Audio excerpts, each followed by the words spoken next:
কাগজগুলো দেবো।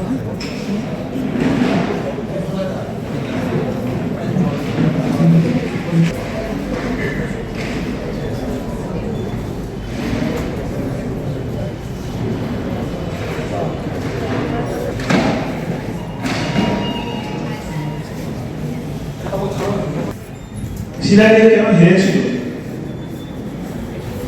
সেটার কারণ হচ্ছে আমরা এখানে ভোটটা করছি কিসের ওপর, আমরা খুব রিয়ালিটির ওপর করছি। আপনারা দেখতে পাচ্ছেন প্রথম দিন থেকে আমরা বলেছি এখানে যে এত ইয়াং ছেলে এবং মেয়ে আমাদের সঙ্গে রয়েছে এবং আমাদের মূল পুঁজি কিন্তু আমাদের সংগঠন,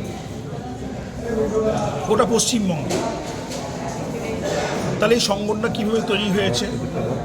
নিশ্চয়ই মমতা ব্যানার্জি কিছু ভালো কাজ আছে, অনেকটাই ভালো কাজ আছে, তার জন্যই মানুষ স্বতঃস্ফূর্তভাবে এখানে অংশগ্রহণ করছে। এখন মানুষ আর মান্দাত্তা আমলের সেই পচা কথার ওপর দাঁড়িয়ে রাজনীতি করতে ভালোবাসে। সবসময় আমাদের সমাজ পরিবর্তনশীল, এই জায়গায় দাঁড়িয়ে মানুষ সবাইকে টেস্ট করতে চায়। সেই জন্য কিন্তু আপনার কংগ্রেস থেকে বিজেপি, বিজেপি থেকে কংগ্রেস, সিপিএম থেকে তৃণমূল এসেছে।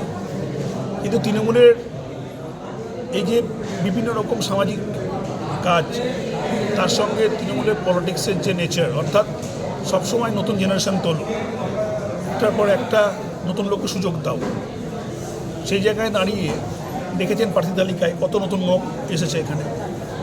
সেই জন্য নতুন যারা ছেলে মেয়ে তারা একটা পলিটিক্স করার যে আনন্দটা সেটা এনজয় করছে এবং সেখানে মানুষকে সার্ভিস দিতে পারছে।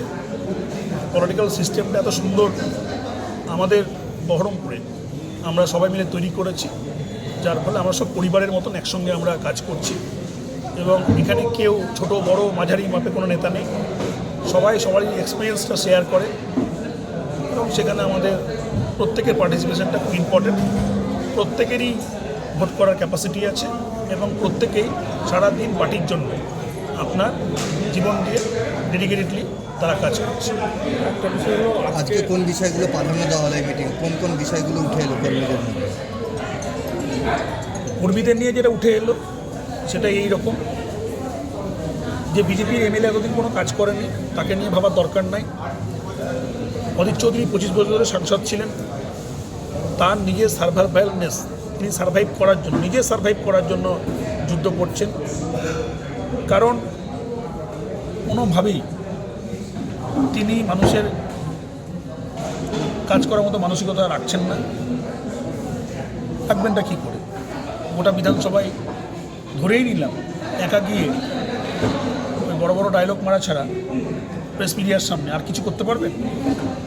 সেই জন্য আমাদের শক্তি আমাদের কর্ম, আমাদের শক্তি আমাদের সরকারের প্রকল্প, আমাদের শক্তি আমাদের এই যে সমস্ত এজেন্ট, আমাদের নবজোয়ারে যারা সামিল হয়েছে তারা।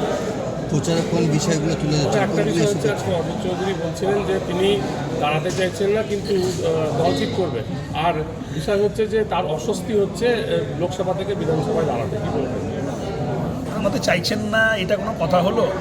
যেদিন তিনি ভোটে পরাজিত হন 2024 সালের মে মাসে, সেই দিন ওনার কাউন্সিলর হিরুবাবু সেদিন তো অফিসে আমাদের সামনে আলোচনা করেছিলেন যে অধীরবাবু বিধানসভা ভোটে দাঁড়াবে। তাহলে পরে এই নাটক, এর কথা বলে তো লাভ নেই।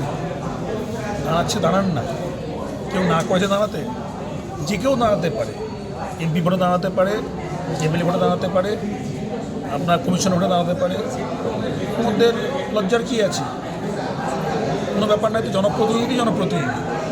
তো ওনাকে আমরা এই যে উনি যে বহরমপুরে দাঁড়াচ্ছেন তার জন্য ওনাকে আমি শুভেচ্ছা প্রদান করছি।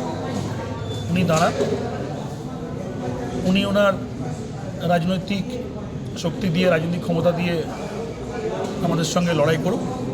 আমরা আমাদের সংগঠনের জোরে, আমাদের ধারাবাহিক সরকারের কাজের জোরে আমরা তার সঙ্গে রাজনৈতিক মোকাবিলা করি। Thank you.